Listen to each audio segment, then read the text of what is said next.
औज़ुबिल्लाहि मिनश्शैतानिर्रजीम बिस्मिल्लाहिर्रहमानिर्रहीम। अस्सलामुअलैकुम। उम्मीद करता हूँ कि आप सब खैर वाफ़ियत से होंगे। आज मैं आपको बताऊँगा कि किसी भी वेक्टर की स्पैनिंग को कैसे चेक किया जाता है। यानी अगर हमारे पास 2 डायमेंशनल या 3 डायमेंशनल वेक्टर दिए गए हों और कहा जाए कि बताएं कि क्या ये वेक्टर वेक्टर स्पेस में स्पैन करते हैं कि नहीं करते, तो आज हम उसको डिस्कस करेंगे कैसे किसी भी वेक्टर की वेक्टर स्पैनिंग चेक की जाती है कि क्या वो वेक्टर स्पेस में स्पैन करते हैं कि नहीं करते। एग्जांपल के तौर पर हमारे पास सपोज करें 3 डायमेंशनल वेक्टर हैं, यानी v1 v2 v3 span the vector space r3 r0। R3 का मतलब ये है कि ये 3 डायमेंशनल है। R2 होगा तो हमारे पास वेक्टर भी 2 होंगे, तो इसका मतलब है ये 2 डायमेंशनल है। लेकिन चूँकि ये R3 है तो हमारे पास जो सा है ये 3 डायमेंशनल है। सबसे पहले हम इसको लीनियर कम्बिनेशन की फॉर्म में बनाएंगे। लीनियर कम्बिनेशन की फॉर्म हमारे पास क्या होती है कि k1 v1 plus k2 v2 plus k3 v3 is equal to zero vector. Zero vector मैंने क्यों लिखा है कि हमें पता है कि ज़ीरो वेक्टर भी जोन से है वो वेक्टर स्पेस में लाई करता है। यानी वेक्टर स्पेस की अगर जब हम कंडीशन को जब हम चेक करते हैं तो ज़ीरो वेक्टर भी जो जोन सा है उसमें लाई करता है। That is why I put a zero vector. अब हम इधर k1 k2 और k3 की जोन सी वैल्यूज़ को पुट करेंगे। k1 v1 की हमारे पास वैल्यू क्या है 1 1 2 प्लस k2 v2 की वैल्यू हमारे पास क्या है 1 0 1 प्लस k3 और v3 की हमारे पास वैल्यू क्या है 2 1 3 is equal to zero vector. इसको हमने अभी लीनियर कम्बिनेशन की फॉर्म में लिखा है। अब हम इसको एक्सप्रेशन बनाएंगे, यानी इक्वेशंस बनाएंगे। वो कैसे बनाएंगे कि k1 plus k2 plus 2k3 is equal to zero. ये आ गए हमारे पास इक्वेशन 1। अब मैंने ये इक्वेशन कैसे बनाई है, इधर देखें कि इस वेक्टर में जो सा है वो आई जे के, चूँकि 3 डायमेंशनल है तो उसमें 3 होते हैं कंपोनेंट्स आई जे और के। सबसे पहले हम आई का कंपोनेंट लेंगे तमाम वेक्टर्स में। इधर 1 है मींस आई है। आई के कंपोनेंट्स को जब हम k1 के साथ मल्टीप्लाई करते हैं हमारे पास आता है k1। इसी तरह 1 को जब हम k2 से मल्टीप्लाई करते हैं तो हमारे पास आता है k2, और 2 को जब हम मल्टीप्लाई करते हैं k3 के साथ तो हमारे पास आता है 2k3।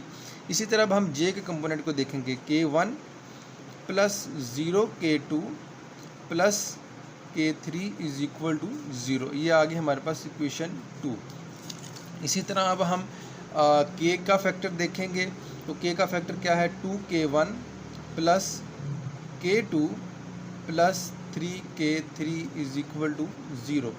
तो ये आ गई हमारे पास 3 इक्वेशंस हमारे पास जो सी हैं वो बन गई।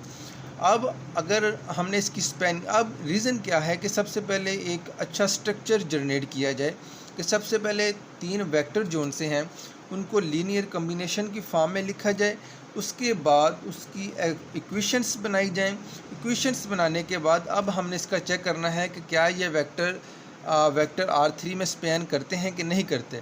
तो उसके लिए अगर हम डिटर्मिनेंट लेते हैं, सपोज हम determinant of A is equal to zero आ जाता है, या डिटर्मिनेंट ऑफ A जो सा है वो इज़ इक्वल टू 1 आता है।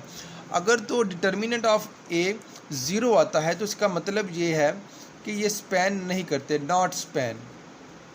और अगर डिटर्मिनेंट ऑफ A 1, यानी 1 का मतलब ये है कि ज़ीरो के अलावा कोई भी वैल्यू आती है तो इसका मतलब ये है कि वो स्पैन करते हैं। ठीक है, तो ये जो सी है कंडीशंस हैं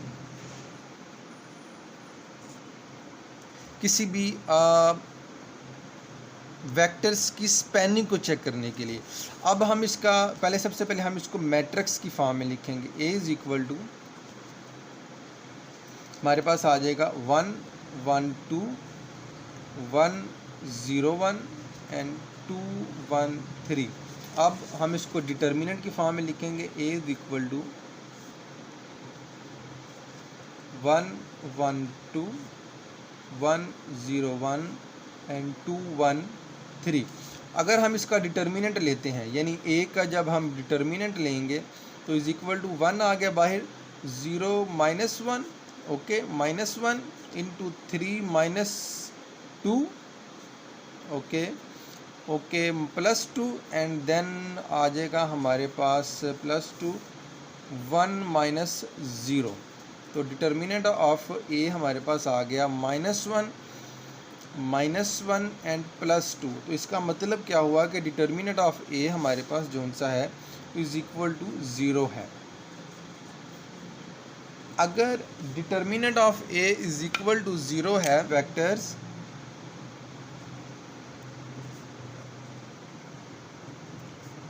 that are given in our question never span। आगे आप कंडीशन बता दें, because determinant of A is equal to 0 which means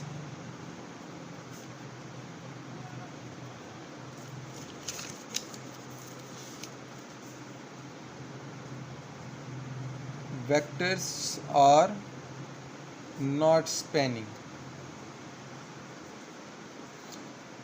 तो सिंपल सी ये क्वेश्चन था हमारे पास एक एज अ एग्जांपल के, जिसमें हमने सबसे पहले 3 वेक्टर्स को लीनियर कम्बिनेशन की फॉर्म में लिखा। लीनियर कम्बिनेशन की फॉर्म में लिखने के बाद हमने उसको इक्वेशंस में लिखा। इक्वेशंस में लिखने के बाद हमने उसका डिटर्मिनेंट लिया, और अगर डिटर्मिनेंट इज़ इक्वल टू 0 आता है तो इसका मतलब ये है कि वो स्पैन नहीं करता। ठीक है, ये कंडीशन आप बस याद रख लें कि जब भी किसी भी वेक्टर की स्पैनिंग का कहा जाएगा तो आपने सिंपल उसका डिटर्मिनेंट लेना है।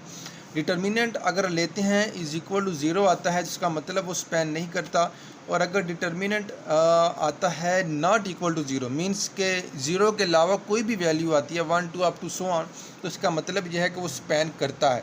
तो सिंपल सा ये आज हमने एक एग्जांपल की है। उम्मीद करता हूँ कि आपको समझ आई होगी। अगर वीडियो अच्छी लगी है तो काइंडली लाइक, सब्सक्राइब और शेयर कर दें।